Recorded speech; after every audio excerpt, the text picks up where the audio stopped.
When the door to my son's home closed behind me for the last time, I felt my heart break in a way I never knew it could. My daughter-in-law had just politely but firmly asked me to leave.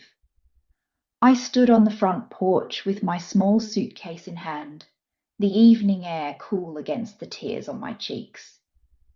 In that moment, I was too stunned to fully understand how my life had changed.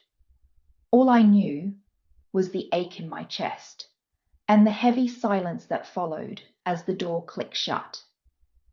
I had never imagined it would come to this. A mother never expects to be cast out of her own child's home, especially not by the very person who married into the family.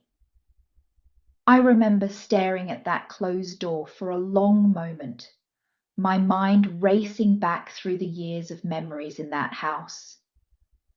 The laughter over family dinners, the quiet mornings in the kitchen with a cup of tea, the soft cooing of my infant grandchild that I had rocked to sleep just the night before, all of it now felt painfully distant.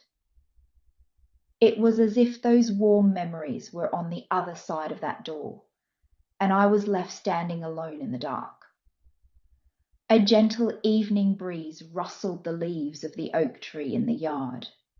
I could hear muffled voices inside, but I couldn't make out the words. Maybe it was my son speaking in hushed tones, or my daughter-in-law trying to soothe the baby after the disturbance. I wiped my eyes, taking a deep breath to steady myself. I tried to gather my dignity around me like a shawl, wrapping it tight to fend off the chill of heartbreak. I knew I had to move, to step off that porch and figure out where to go. But for a few seconds I couldn't move at all. My feet felt rooted to the welcome mat, the same mat I had helped my daughter-in-law pick out at the home store last year. It said family in cursive letters. The irony of that word under my feet made my throat tighten. How had it come to this?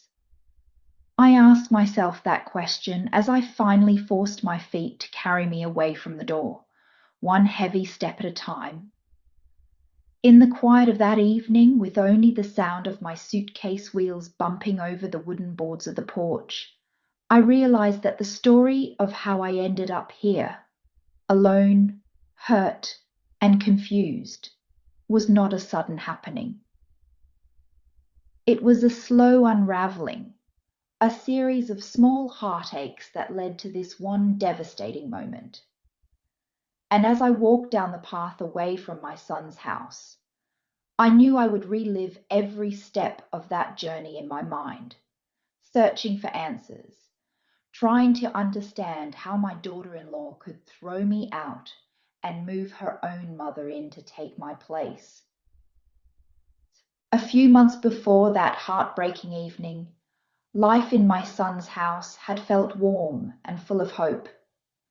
My name is Jane, and I am a 50-year-old widow who thought she had found a new sense of purpose living with her son and his young family. My son David and his wife Anna had welcomed me into their home when Anna was expecting my first grandchild. They said they wanted me to be there to help, and truth be told, I was grateful not to be alone. After my husband, David's father, passed away 3 years ago, the quiet of my own house had become almost unbearable. So when David suggested I come stay with them for a while to help with the baby, I didn't hesitate for a second. In the beginning, everything felt like a blessing. Their home is a modest, cozy house on a quiet street, with a little garden out front and an old oak tree that leans over the roof. I had my own small bedroom upstairs, right next to the nursery we painted sunshine yellow before the baby arrived. I remember the day we painted it. Anna with a bandana over her hair to keep paint off, laughing as David teased her about the color she picked. We spent that afternoon rolling pale yellow paint onto the walls and talking about how wonderful it would be when the baby came. I felt included, like a real part of their family team. Those early days after my granddaughter Emily was born were both exhausting and wonderful. The house was often filled with the gentle hum of a quiet kitchen in the early mornings when I'd brew a pot of tea while the baby slept. I'd hear the soft creak of floorboards as Anna or David tiptoed around so as not to wake little Emily. Sometimes Anna would join me at the kitchen table, both of us wrapping our hands around warm mugs, exchanging sleepy smiles.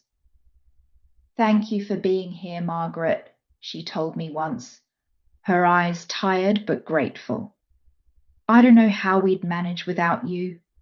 My heart swelled at those words. I reached over and patted her hand gently. "I'm happy to help, dear," I replied. And I truly was. Every time I rocked Emily to sleep or changed a diaper at 3 a.m. to give the new parents some rest, I felt a deep sense of purpose and love. Our daily routine settled into a comfortable rhythm. In the mornings, I'd feed Emily her bottle by the living room window, where the first light of dawn peeked through. The window had a lovely view of the front yard, roses and daisies that Anna and I planted together during her pregnancy. Often, as I burped the baby, I'd watch sparrows flitting about in the early light, feeling peaceful. After David left for work, he worked at a local insurance office downtown. I'd help Anna with breakfast. We moved quietly and gently around each other, like a well-practiced dance of two mothers caring for the same child. Sometimes I'd cook oatmeal or fry up some eggs while Anna nursed Emily. Other times, Anna insisted I sit and eat while she cooked, saying I'd already been up at night and needed a break. We would share small talk about how the baby slept or a funny face Emily made. Anna was usually soft-spoken, a little on the shy side, but I could tell she was a loving mother. I admired how tender she was with her newborn, cradling Emily with such care, and I respected that this was her child. I always tried to follow Anna's lead on baby matters, offering help but never overstepping, or so I thought. As the weeks went by, I grew deeply attached to my granddaughter. I loved humming old lullabies while pacing the nursery floor with her in my arms. In those moments, I often remembered my own days as a young mother, how I used to rock David in a creaky wooden chair by the window until his eyelids grew heavy. Now here I was, decades later, singing the same soft songs to his child. Life felt like it had come full circle in a beautiful way. And for a time, it seemed Anna appreciated having me there as much as I loved being there. There were evenings when David would come home from work, and we'd all sit down to dinner together, just simple meals like chicken stew or pasta with salad, often cooked by me or sometimes by Anna if she had the energy. The three of us would talk about little things, the funny noise the car was making, or a new recipe Anna wanted to try, or how adorable Emily looked in the tiny yellow onesie I had knitted for her. I remember one night in particular, it was raining softly outside, a gentle patter against the roof, and inside the dining room the light was warm and golden. I could see the reflection of our little family in the window, Anna cradling the baby at her breast while eating one-handed, David reaching over to squeeze my hand and whisper, "We're so lucky to have you, Mom." My heart nearly burst with joy and pride. That memory stands like a photograph in my mind, as if it were in a frame on the wall. The image of a contented family, 3 generations together, safe and happy despite the storm outside. In those moments, I truly believed we were all happy. I knew any household with a newborn could be stressful, sleepless nights and all, but I felt we navigated it with love. If Anna was exhausted or moody one day, I didn't take it personally. I understood the toll that new motherhood can take. I tried to give her space when she needed it, taking the baby for a stroll around the block to let her nap, or quietly folding laundry in the next room if she looked overwhelmed and wanted to be alone with her child. I wanted to be helpful, not intrusive. I've heard the jokes and stereotypes about overbearing mothers-in-law, and I was determined not to become one. I consciously stepped lightly in that house, always knocking softly on doors, always asking if it was okay before I did something that might be considered Anna's domain, like reorganizing the kitchen pantry or buying new clothes for the baby. For a while, it seemed to work. There were even tender moments between Anna and me that I cherished. It started subtly. As Emily grew from a tiny newborn into a more alert infant, the household's needs changed. Anna gradually found her footing as a mother and naturally wanted to take on more herself. I noticed it in small things at first. For example, one morning I began preparing a stew for dinner, thinking I was being helpful while the baby napped. When Anna came downstairs with Emily, she quietly mentioned she had planned to cook later. Her polite, "Thank you, that's kind of you," carried an undertone that made me wonder if I'd overstepped. I quickly apologized and offered to let her handle it, and she gave a tight smile. Moments like that started to add up. Another time, I rearranged the contents of a kitchen cabinet to fit the new baby bottles and formula cans we'd bought. I thought it would be helpful to have everything organized efficiently. Later that day, I found Anna standing on a chair, quietly moving the items back to how she'd originally arranged them. My cheeks warmed with embarrassment. "Oh, I'm sorry," I said softly from the doorway, not wanting to startle her. "I was just trying to help organize." "It's fine," she interrupted, not looking at me as she carefully placed a cereal box back on the top shelf. Her voice was calm but cool. "I have a system that works for me." The sting of that moment lingered with me. I murmured another apology and retreated to the living room, sinking into my favorite armchair by the window. My hands trembled slightly as I realized I might have crossed a line. Maybe I should have asked first, I thought. I was only trying to help. I gazed at the wall across from me, where a framed photo hung from the day we brought Emily home from the hospital. In it, I stood beside Anna's hospital bed, cradling swaddled Emily in my arms, with David and Anna smiling tiredly next to me. We all looked so happy, united by love for this tiny new life. Seeing that picture, a wave of sadness washed over me. What was I doing wrong now? I wanted so badly for us to remain that harmonious family in the photo. After that, I grew more cautious. I tried to give Anna control and ask her preferences. "Do you think Emily would like these booties I knit? Or are they too warm for the weather?" Or, "I'm heading to the store. Is there a particular brand of diapers you prefer?" She answered politely but briefly, as if she just wanted the interactions over with. Gone were the easy chats over morning tea. Anna always seemed preoccupied or distant, even when there wasn't much to do. I felt an ache as the closeness we once shared slipped away. One afternoon, I came downstairs after a short rest. I too was up in the night for feedings and heard Anna talking on the phone in the living room. Her back was turned and her voice was low, so she didn't notice me. I slowed my steps when I realized she was talking to her mother. "I know, Mom.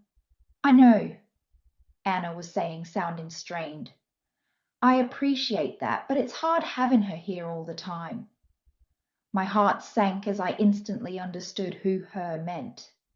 I held my breath on the staircase, listening. Yes, she means well, but sometimes I feel like I can't do anything on my own with the baby. She's always there, and I feel like a guest in my own home. Those words hit me like a physical blow. Down in the living room, Anna's voice wavered. "I wish you were here instead, Mom.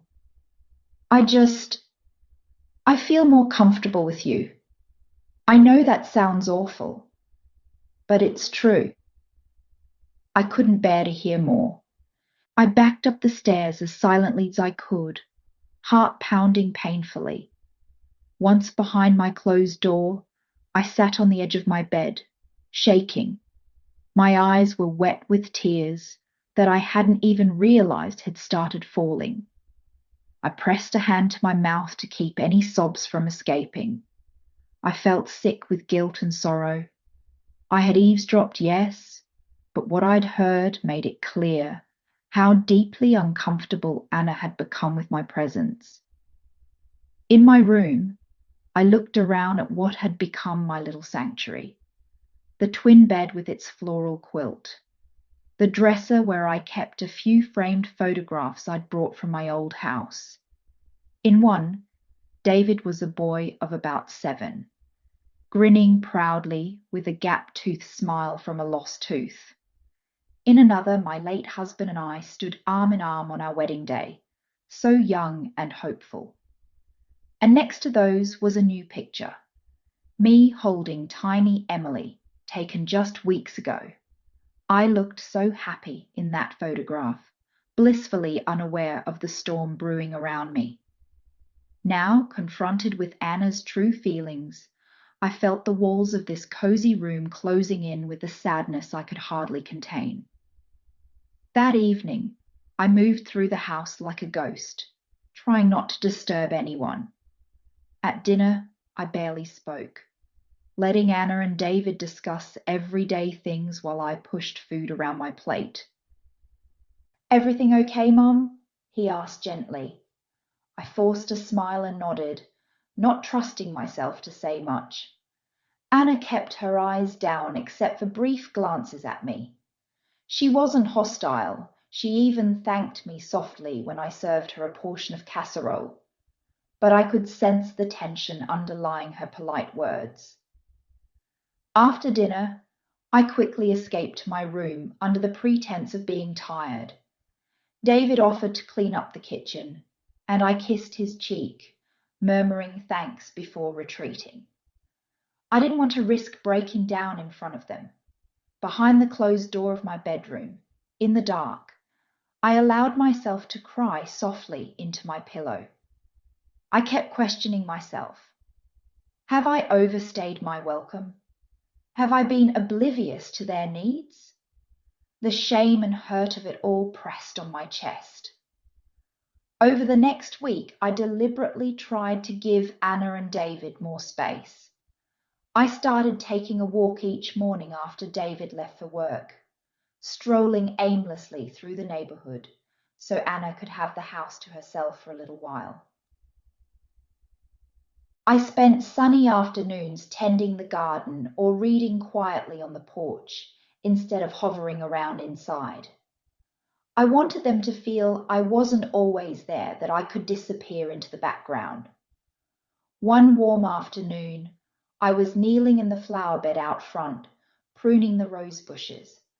I heard the front door open and saw Anna step out onto the porch with a glass of lemonade in hand.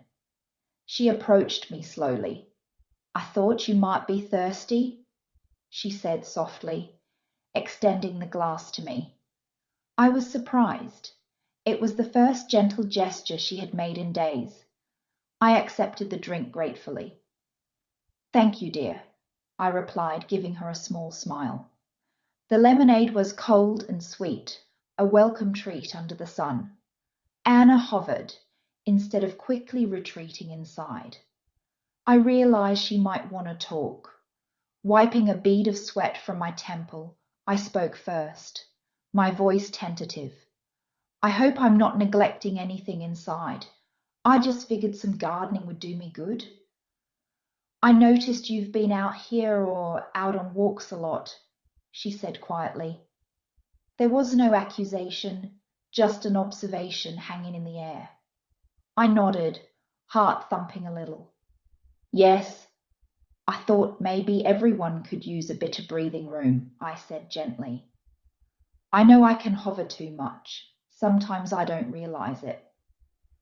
Anna bit her lip, then glanced at me with a troubled expression. We appreciate everything you do, you know.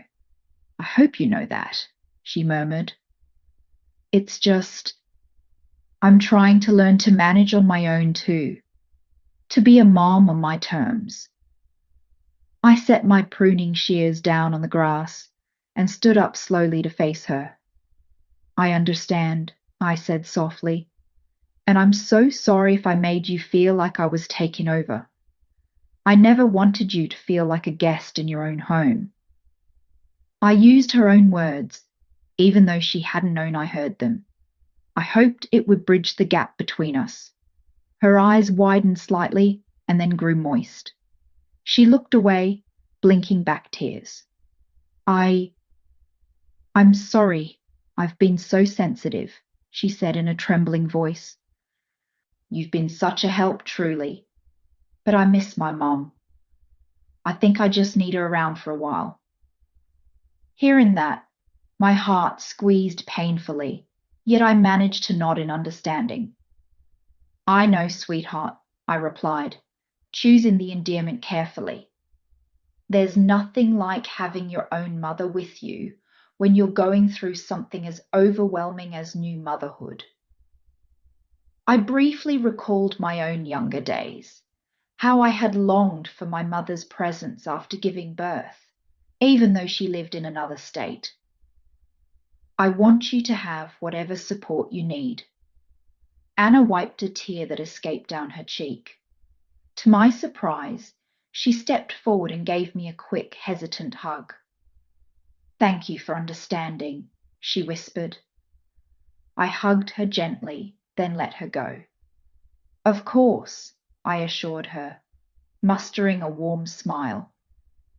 That conversation in the garden eased the tension, at least for a little while.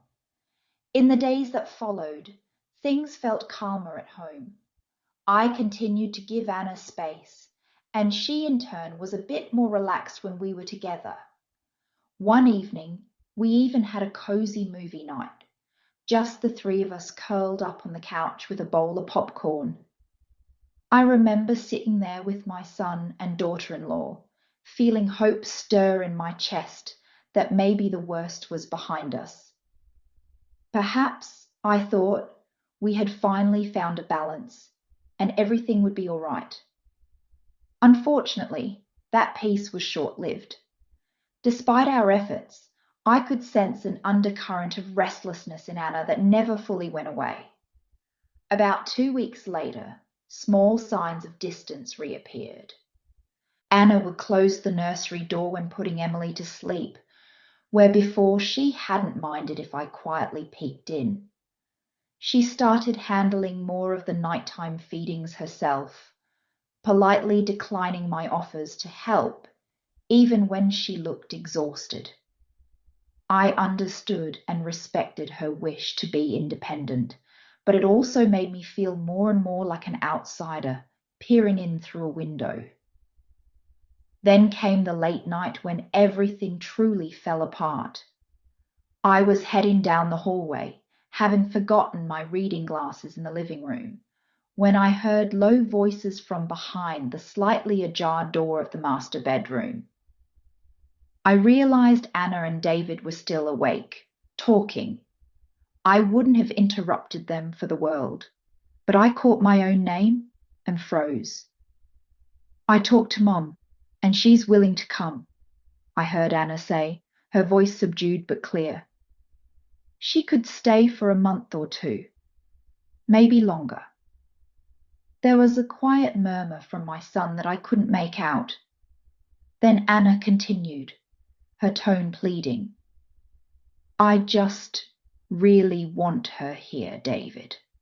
I miss her so much, and I feel like I need her support. You know I love your mother, I do. She's been great, but it's different with my own mom. I can't fully relax with Margaret here. I'm constantly on edge, worrying if I'm doing something wrong in front of her. My throat tightened as I listened. Even though I expected this, hearing her say it was heartbreaking. I held my breath, my hand trembling against the wall. David's voice came next, gentle but hesitant. I understand you miss your mom. I want you to be comfortable, Anna. I do. I'm just worried. How are we going to tell my mom? She'll be heartbroken. There was a long pause. Maybe we can suggest she take a break, Anna said, sounding almost desperate. Like she could visit her sister for a while or just go home to rest. We can say we're concerned she's been working too hard helping us. I bit down on my lip to keep from gasping or making any noise. I could picture my son's face, knowing him so well. He would be pained, torn between his wife and me. Sure enough, I heard him sigh heavily. Anna, she'll see right through that. Mom's not naive. I know, Anna replied, voice small. I hate this. I don't want to hurt her. She has been so wonderful to us. But I really need my mom right now, David. I need her. Her words hung in the air, quivering with emotion. In that moment, I could hear the daughter in her, a young woman who simply longed for her own mother's comfort. It was not about me being bad. It was about her needing something I couldn't give, because I wasn't her mother. My son finally spoke again, quietly resigned. All right, we'll talk to her tomorrow. We'll explain it somehow. I didn't wait to hear more. My eyes were overflowing with tears by then, and I feared I might break down and give myself away. I tiptoed back to my room, each step feeling like it carried the weight of 100 years. Once behind my closed door, I allowed the sob to escape my throat. I pressed a hand against my mouth and let the tears come, hot and bitter. So it was settled. Anna's mother would be moving in, and I would have to leave. I barely slept that night. I watched the shadows of tree branches dance on the wall as a light rain began tapping on the roof. A headache throbbed behind my eyes from all the crying. I knew this moment was coming, but knowing didn't soften the pain. I felt hurt, yes, deeply hurt. But amid the heartbreak, I also felt a strange clarity. I loved my son, and I even loved Anna and baby Emily. I didn't want to be where I wasn't truly wanted, and I certainly didn't want to make things harder for them. If my leaving would give them peace and give Anna the support she needed, then I would do it. Still, as I lay awake until dawn, I wondered how I would find the strength to go through with it when they finally asked me to leave. In fact, I don't think I slept at all that night. I simply drifted in and out of sorrowful half dreams until the dull grey light of dawn crept into my room. I woke up the next morning with a heavy sense of dread. Though I had barely slept, I got out of bed early and quietly began to tidy my room. The sun had just crept over the horizon, its light pale and weak. In the silence of the house, I folded the quilt and straightened the pillows on my little bed, my mind bracing for what I knew was coming. I decided that I would not make it hard for them. If my leaving was what the family needed, I would do it with as much grace as I could muster. Around 8 a.m., I was in the kitchen brewing a pot of coffee when David found me. The atmosphere felt tense as he walked in. Even the gentle burble of the coffee maker seemed loud in the quiet. My son looked nervous, running a hand through his hair the way he did when he was about to say something difficult. "Mom," he began softly, "can we talk for a minute?" I turned to face him, trying to smile even as my heart started to pound. "Of course, dear," I said, keeping my voice steady. "Let's sit." We moved to the small kitchen table, the same one where I'd shared so many early mornings with baby Emily asleep in my arms. Now my arms felt empty. David didn't start right away. He glanced toward the doorway, and a moment later Anna appeared, holding Emily. Anna's face was puffy and pink, as if she'd been crying. She offered me a very tentative smile, which I returned with what little reassurance I could manage. She sat down as well, adjusting the baby on her lap. Emily was awake, looking around with those big, innocent eyes. I reached over instinctively and gently stroked my granddaughter's soft cheek. My throat tightened, knowing I wouldn't be able to do this every day soon. David cleared his throat. "Mom," he said quietly, "you know we love you, right?" I managed a small nod, not trusting myself to speak. I placed my hand over his on the table, and I could feel a slight tremor in his fingers. He continued, choosing his words carefully. "You have been such an enormous help to us these past months. We can't thank you enough for everything you've done." Anna chimed in, her voice hushed and thick with emotion. "Truly, Margaret, we're so grateful. We hope you know that." I smiled faintly and replied, "I'm the one who's grateful. I've been so happy to be here for you and my grandbaby." My voice wavered just a bit on the word happy, and I steadied it. I wouldn't trade these past months for anything. A silence fell. I realized they were both struggling to get to the point. Their gratitude, though sincere, was a preamble. To spare them, I took a quiet breath and spoke the words myself, as gently as I could. "You're worried about how to ask me to step away now that Anna's mother is coming, aren't you?" Anna's eyes widened and immediately filled with tears. She looked down at Emily, who was fussing lightly. David exhaled a breath he must have been holding. You know?" he asked softly. I nodded. "I do. I understand," I said, looking from my son to my daughter-in-law. "A new mother needs her own mom, and I've been here a while. You all need your space." Tears spilled over Anna's cheeks. "I'm so sorry," she whispered, her voice breaking. "I never wanted it to feel like we're pushing you out. You have done nothing wrong, Margaret. Nothing. It's just, I miss my mum. I need her. And this house is..." She trailed off, unable to finish, but I knew the end of that sentence. "This house is too small for all of us." I reached across and gently touched Anna's hand. "It's all right, dear," I said softly. My own tears were threatening to blur my vision, but I blinked them back. I wanted to be strong in this moment. David squeezed my hand tightly. "Mom, I'm sorry," he said, his voice cracking. "I feel like we're betraying you after everything you did for us." I shook my head quickly. No. You're doing right by your wife and child, and that's how it should be." I patted his hand. "I will be okay. I promise." We sat there in a sad, gentle silence for a few moments. Baby Emily let out a small whimper, sensing the emotion in the air perhaps. Anna rocked her softly, murmuring a soothing shush into her tiny ear.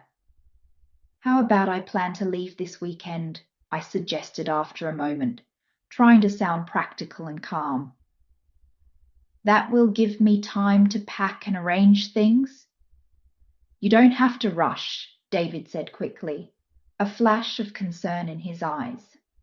Take whatever time you need. Anna nodded, wiping her cheeks with the back of her free hand. Yes, please.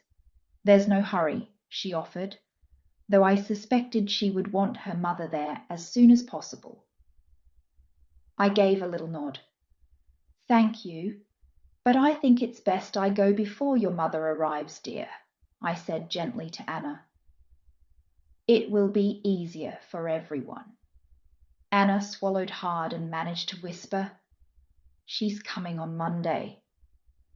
All right, I replied. Then I'll make sure to be gone by Sunday.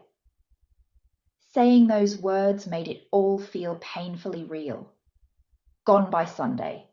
I would be gone from this house, the house that had felt like my home, filled with the people I loved most, and someone else would take my place here.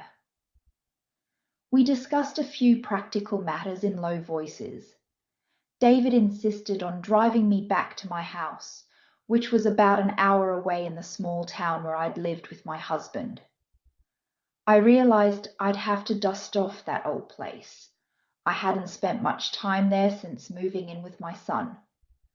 Anna asked if I needed help packing, but I gently declined. I preferred to do it myself. The conversation wound down, and I could see the immense relief and gratitude mixed with sadness on both their faces. We all stood up from the table. I felt a bit unsteady, but I busied myself by clearing the coffee cups, defaulting to habit. Anna suddenly stepped forward, and with baby Emily nestled in one arm, gave me a one-armed hug. Thank you, Margaret, she whispered into my shoulder, for everything and for understanding. I didn't trust my voice, so I just nodded against her. When we separated, David pulled me into his arms, hugging me tightly like he did when he was a little boy frightened by a thunderstorm. I stroked his back soothingly, the way I had back then, even though it was my heart that was trembling now. Over the next 2 days, I packed my belongings. I had to fish out my old suitcase from the back of the guest room closet, the very suitcase I'd arrived with. It was a medium-sized blue roller bag, scuffed from years of use. Unzipping it on my bed, I felt a heaviness in my chest. It had been so full of hope when I unpacked it here. Now I was filling it to leave. I folded my clothes with care, trying to keep my hands steady.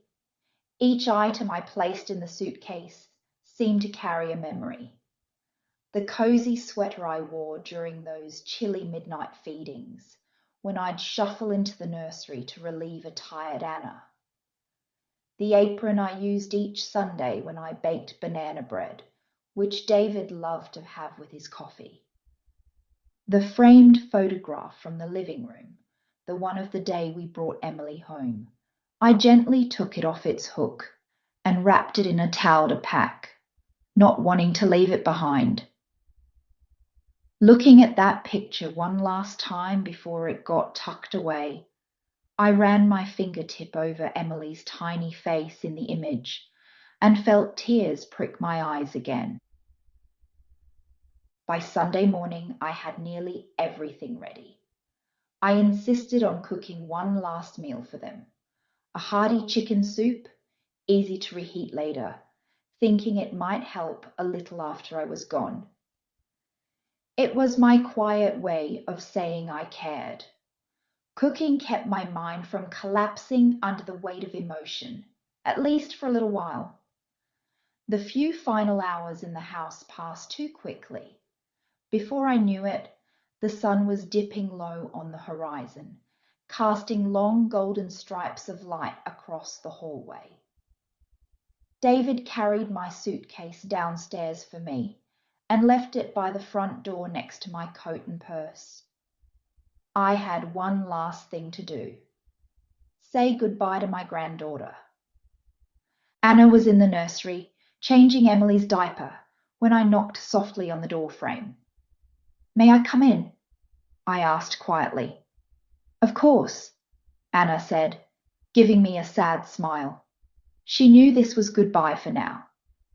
I stepped into the nursery, that beautiful yellow room we had painted together. It smelled lightly of baby powder and warmth. Emily was wiggling on the changing table, making those sweet cooing sounds that never fail to melt my heart. When she saw me, her tiny face lit up in what looked like recognition. Perhaps it was just the familiar face of someone who adored her.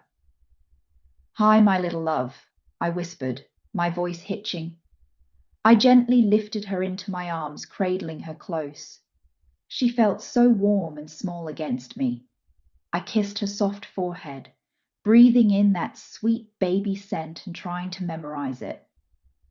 I sat down in the rocking chair with Emily, rocking slowly, as I had done countless times to lull her to sleep. "Grandma has to go away for a while, sweetheart," I murmured to her softly. My tears were falling freely now, trailing down my cheeks. Emily's tiny hand reached up clumsily and grasped my finger, and I let out a shaky laugh through my tears. "You be good to Mommy and Daddy, okay? They love you so much. And Grandma loves you too, more than anything." Anna stood by the doorway, wiping her eyes with a tissue. I could tell she was giving me space for this moment, which I appreciated deeply. After a few minutes, when I felt I'd said my silent goodbyes, I carefully stood up and placed Emily back in her crib. My legs felt like lead. It was the hardest thing to pull myself away from that crib, knowing I wouldn't be there to watch over her every day anymore. I stroked her cheek one last time. She was getting sleepy, her eyes drooping as she settled into the crib, unaware that anything was amiss. "Thank you," I whispered to Anna, though I wasn't even sure for what. Perhaps for letting me have those minutes, perhaps for caring for my son and granddaughter. Anna stepped forward and surprised me by wrapping me in a tight hug. "It's so good to see you, Margaret."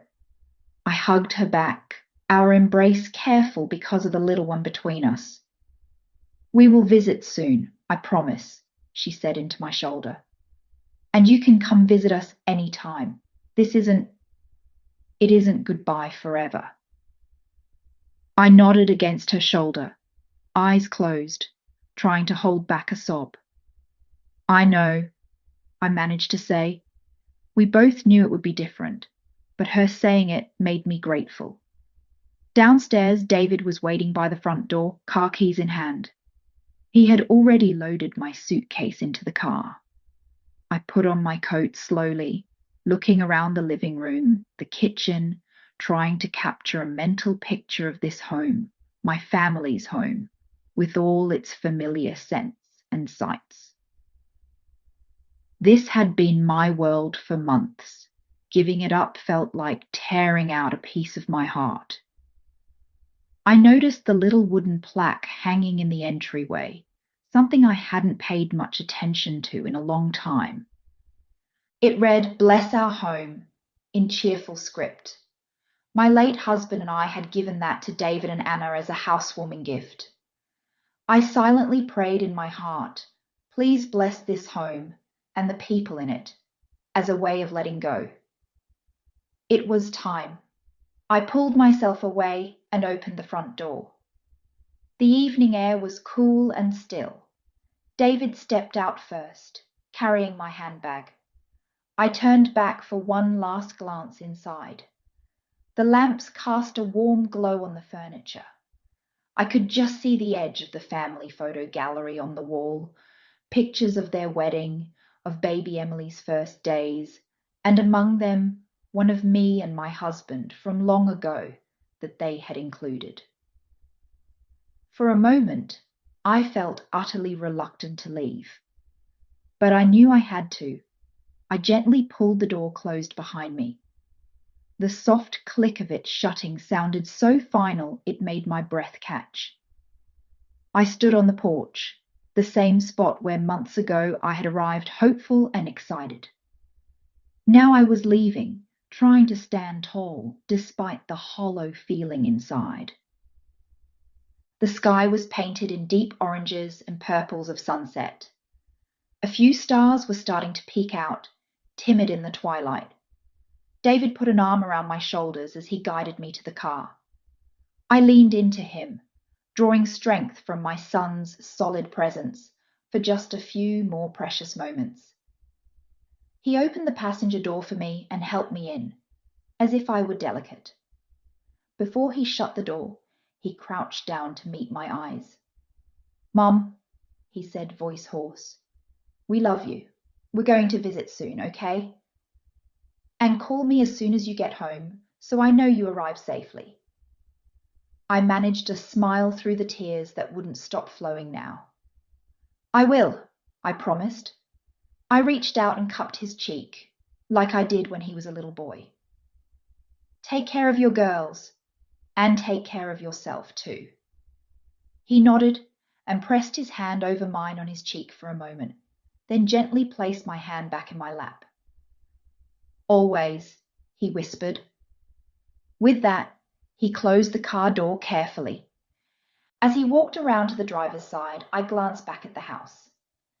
In one of the upstairs windows, I saw Anna holding Emily, watching us leave. Her figure was a silhouette in the softly lit room. I lifted a hand in a small wave. She raised hers in return. Another tear rolled down my face as I turned back around. We drove away slowly. I looked out the window as the house grew smaller in the distance, until we turned the corner and it disappeared from sight. The ache in my chest was overwhelming, but I took a deep breath and tried to steady myself. I had to focus now on the road ahead, on whatever life would be waiting for me after this heartbreak. That night, after David dropped me off at my old house and helped carry my suitcase in, I found myself alone in the living room. The quiet there was deafening. When I shut the door behind him as he left to return to his own home, the sound echoed in my empty hallway. I stood there in the dim light, taking in the reality. I was truly on my own again. I walked to the kitchen and flipped on the light, the single bulb illuminating the neat but lifeless space. On instinct, I filled the kettle and put it on the stove. As I waited for the water to boil, I realized my hands were shaking. A sob welled up in my chest, and I finally let it out, leaning on the cool countertop for support. There was no need to hold it in anymore. I was alone. My crying sounded strange and hollow in the house that hadn't heard a human voice in quite some time. When the kettle whistled, I wiped my eyes and focused on a simple task: making a cup of tea. I cradled the warm mug in my hands and carried it to the living room. There, I sank into the old armchair by the window. I hadn't sat in that chair in months. It still held a faint scent of the lavender sachet I'd tucked in its cushion long ago. Outside, night had fallen completely, and a light rain began to patter against the window glass. The world was a blur of dark blues, and the occasional shimmer of streetlights reflecting on wet pavement. I sipped my tea slowly, staring out at the rainy night. In the window's reflection, I could just make out the shape of myself, a solitary older woman clutching a mug, eyes red from crying. I felt utterly, profoundly alone. And yet I also felt a small measure of resolve knitting itself together inside me. I told myself in that moment, as tears rolled silently down my face, that I would survive this. It hurt more than anything I'd felt in a long time, but I had faced heartbreak before. Losing my husband had taught me about deep pain and about the strength one must find to keep living. I would find that strength again somehow. I had to. The first few days back in my own house were the hardest. I woke up each morning expecting to hear Emily's soft babbling through the baby monitor, or to smell coffee that David had brewed. Instead, I faced a profound silence. The quiet was so deep it was almost loud. The ticking of the old clock in my living room sounded like a hammer in the emptiness. I would wander from room to room, not quite sure what to do with myself, now that I had no one to take care of except me.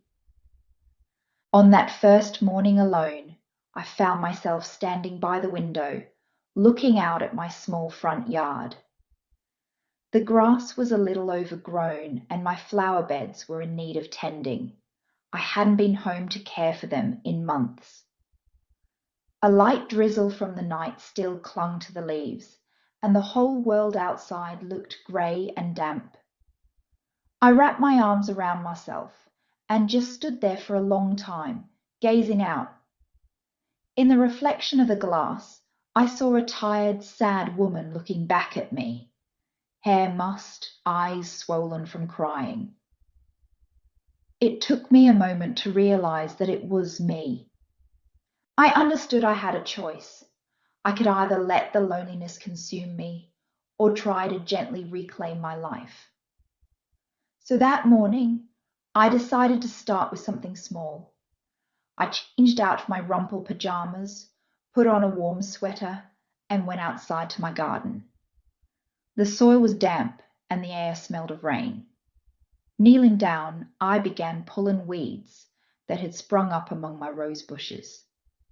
As I worked, my mind replayed the events of the past days, but the simple act of gardening somehow soothed me. Each weed I tossed aside felt like I was slowly clearing away a bit of the heaviness in my heart. Later that day, David called to check on me, just as he promised. "Hi, Mum, how are you doing?" he asked gently. I mustered a brighter tone than I felt. "I'm all right, sweetheart.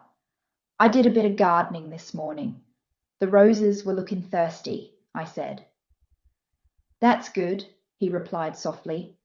There was a pause. "We miss you. The house is different without you."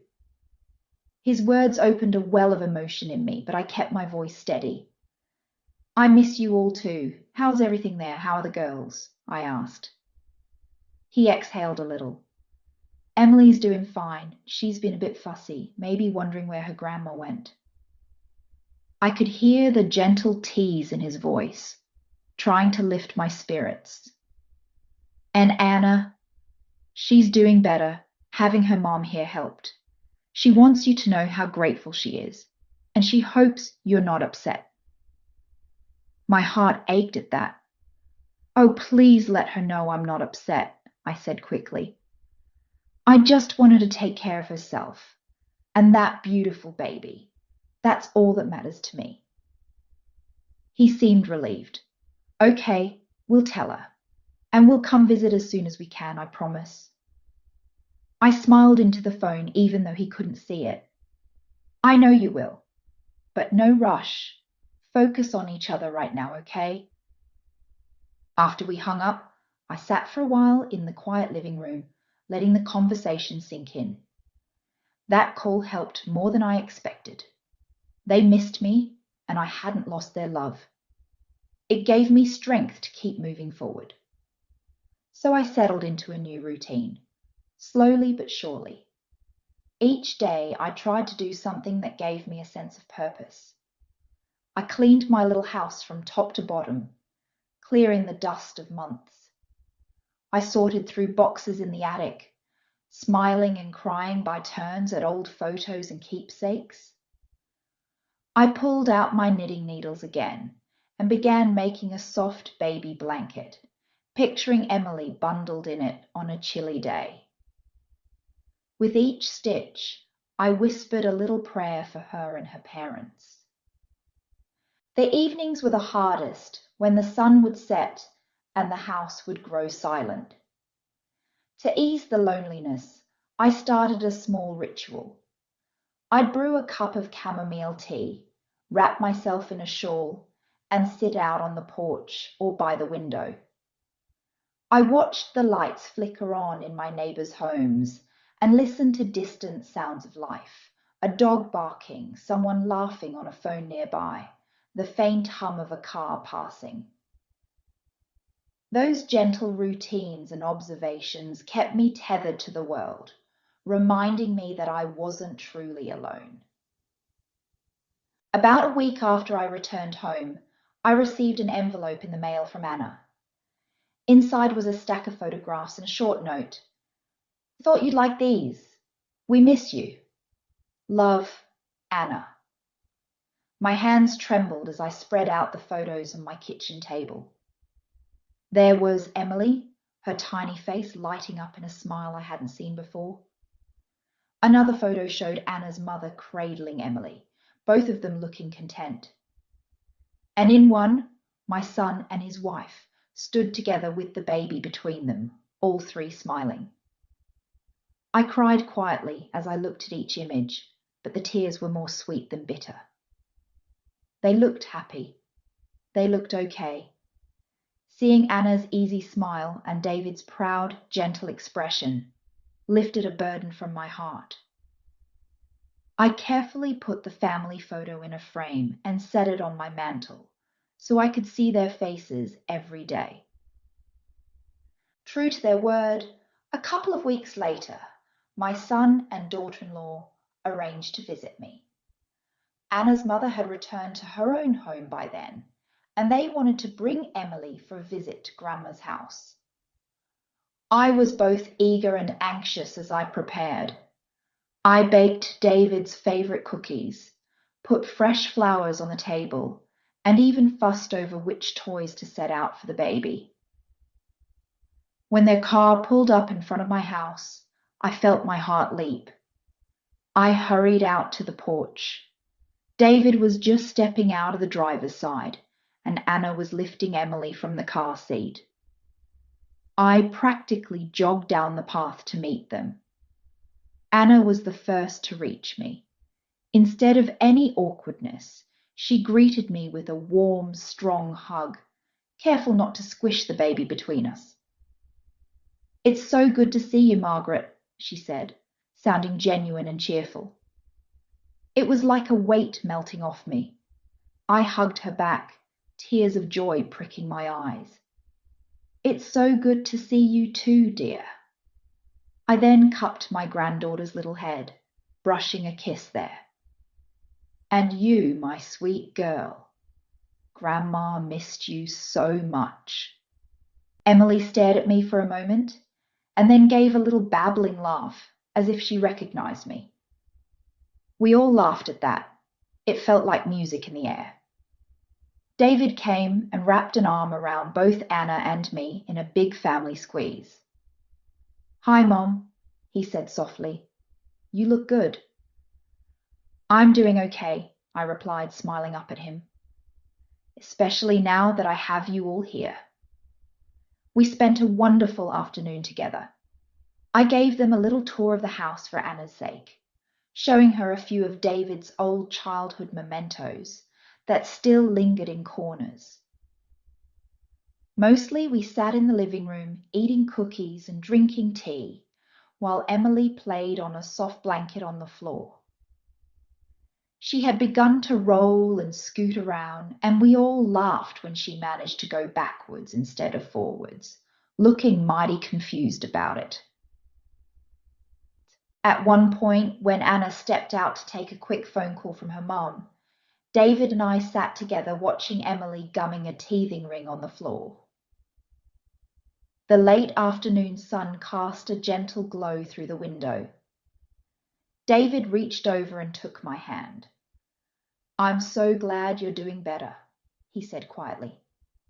I realized with some surprise that I did feel better, lighter in a way.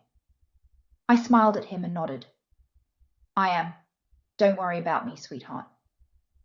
He looked at me earnestly. I really am sorry, Mom, about everything. I shook my head and put a finger to his lips lightly, like I used to when he was a boy, and spoke out of turn. Stop. There's nothing to apologize for. You did what you needed to do for your family. And look, it all turned out all right. You and Anna and that precious baby are thriving. That's all I want. He nodded, his throat working as he swallowed some emotion. We love you, Mom. I love you too, David. Always, I replied, patting his hand.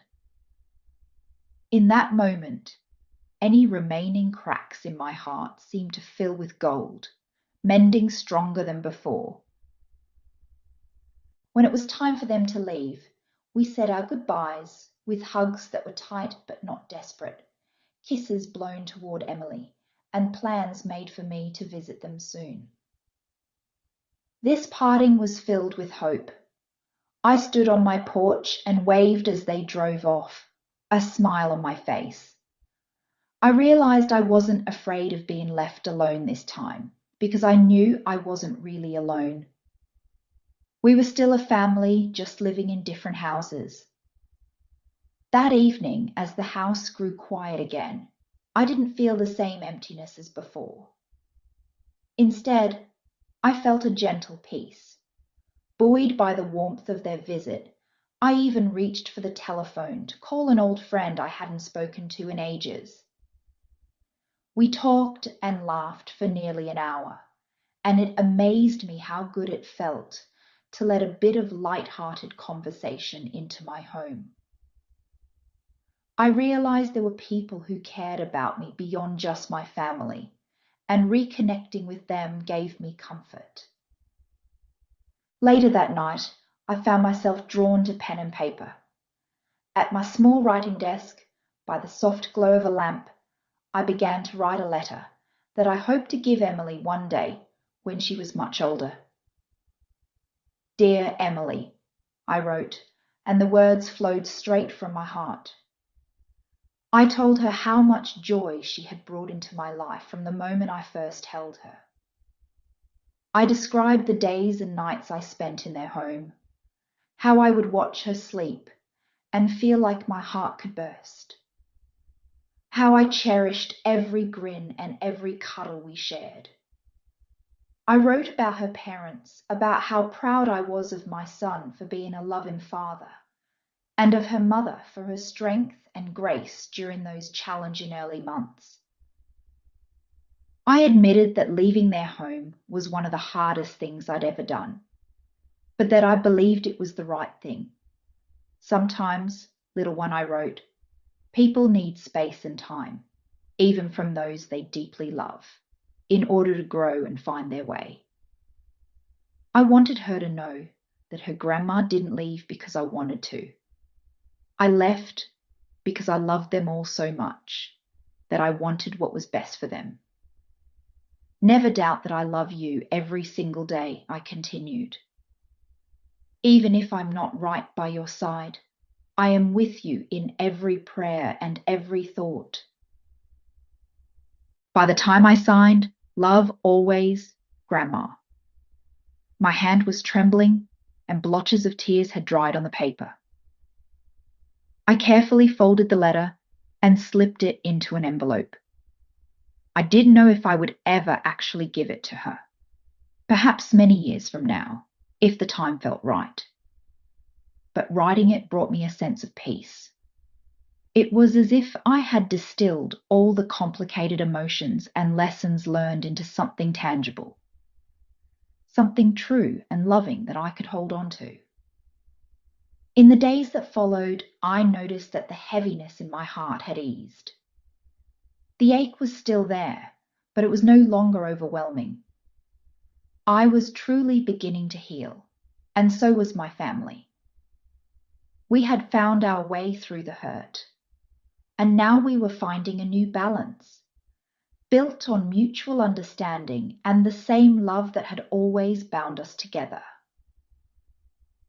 Looking back on everything that happened, I understood that while I had been asked to leave my son's home, I was not cast out of their hearts. Our family bonds had stretched and reshaped, but they hadn't broken. In fact, in some ways they were stronger. Anna and I found a new respect for each other's boundaries and roles. My son learned to navigate the delicate balance of being a devoted husband and a loving son. And I learned that my love for them could take a different form, one that gave them the freedom they needed, yet remained steady and unconditional. I also discovered something important about myself. I still had a life of my own to live, interests to pursue, and people to care about. Yes, I was a mother and a grandmother, but I was also my own woman. In nurturing that part of me again, I found a quiet strength I didn't realize I had lost. I realized too that there is dignity in stepping back when it's needed, in letting go with grace when that's what will help your loved ones. One morning, as I sat on my porch with a cup of tea, I felt a gentle warmth in my chest that I hadn't felt in a long time. The garden I had tended was in full bloom, and birds sang in the oak tree overhead. A wind chime tinkled softly next door, and everything felt truly right in that moment. My mind wandered to my family. I was going to see them the next weekend for Emily's first birthday. Both her grandmothers would be there, doting over that little girl together. The thought made me smile. In that peaceful moment, I whispered a thank you for everything we had come through.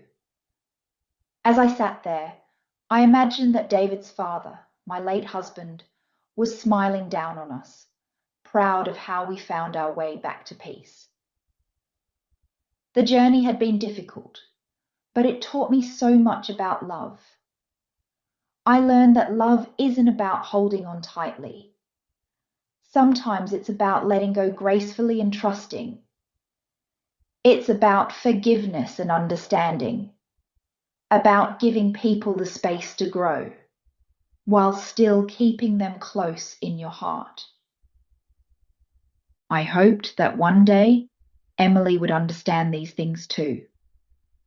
Perhaps when she is grown and reads the letter I wrote for her, she will know how fiercely she was loved, and how our family's quiet strength and gentle patience carried us through.